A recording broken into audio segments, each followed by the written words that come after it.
आप सभी का मैं स्वागत करता हूं करंट अफेयर की इस श्रृंखला में। मेरे दोस्त, उम्मीद कि आप सभी लोग मस्त होंगे, व्यस्त होंगे और अपनी तैयारियों को बिल्कुल आगे बढ़ा रहे होंगे।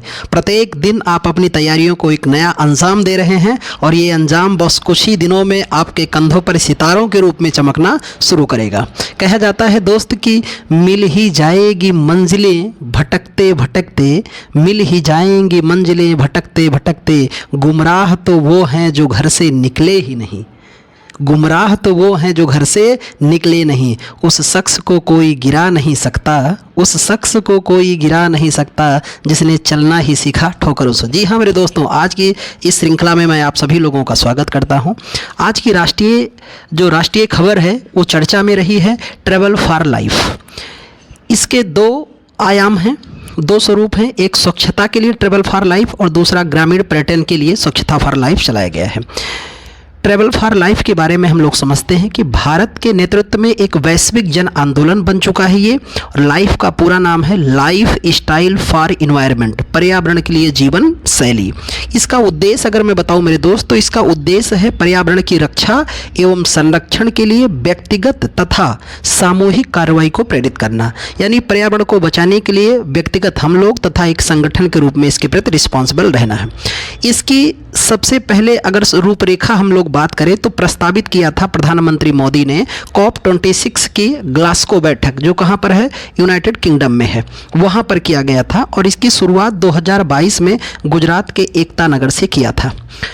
और इसका लक्ष्य जो रखा गया है कि वर्ष 2028 तक, ये ज़्यादा फोकस करना, 2028 तक भारत के 80% गांव और शहरी निकायों को किसके अनुकूल बनाना है, पर्यावरण के अनुकूल बनाना है। देख रहे हैं कि मौसम बड़ा गर्म हो रहा है, बड़ा तप्त हो रहा है इस समय का मौसम, और लोगों को अब इस समय खूब पर्यावरण की यादें आ रही हैं। लेकिन जैसे ही ये गर्मी जाएगी बिल्कुल लोग भूल जाएंगे। तो उस पहल में ये कार्य किया गया है। आगे की बात करें दोस्त हम लोग, तो जो चर्चा में है कि 2028 तक 80% गाँव को करना है। लाइफ जो है एक राष्ट्रीय स्तर पर इसको शामिल करने वाला, यानी अपने प्रोग्रामों में इसे राष्ट्रीय स्तर का दर्जा देने वाला दुनिया का पहला देश बना है भारत। और प्रत्येक वर्ष 27 सितंबर को हम लोग पर्यटन दिवस के रूप में मनाते हैं।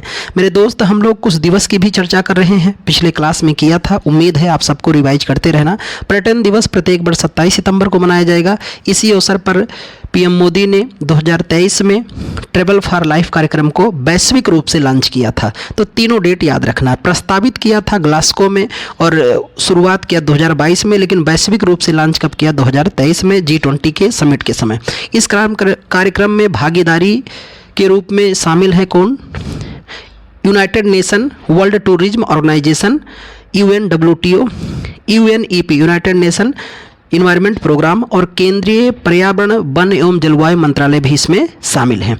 आगे इस पर बात करें मेरे दोस्त, तो इसमें ट्रैवल फॉर लाइफ के अंतर्गत 8 विषय चिन्हित किए गए हैं। कितने विषय, 8 विषय, ध्यान रखना।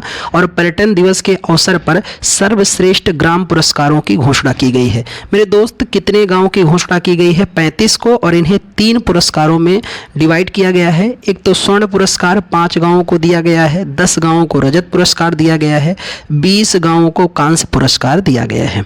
स्वर्ण श्रेणी के पुरस्कृत गाँवों में पहला गाँव दावर है जो जम्मू कश्मीर राज्य का है। दूसरा गांव सरमोली है जो उत्तराखंड का है। हमारा जो उत्तर प्रदेश है वो न तो स्वर्ण की श्रेणी में है न तो कांस्य की, वो रजत की श्रेणी में है। और उत्तर प्रदेश का एक ही गांव है जिसका नाम है कुरैना। इसको भी आपको ध्यान में रखना। अगली चर्चा जो बड़ी ही रही, राष्ट्रीय घटक की सबसे महत्वपूर्ण चर्चाओं में रहा, नारी शक्ति वंदन अधिनियम 2023। यह अधिनियम बना है 106वां। कौन सा अधिनियम, 106वां अधिनियम बना है और विधेयक के रूप में 128वां रहा है। इसे नारी शक्ति वंदन क्या है, तो महिला आरक्षण बिल से संबंधित है।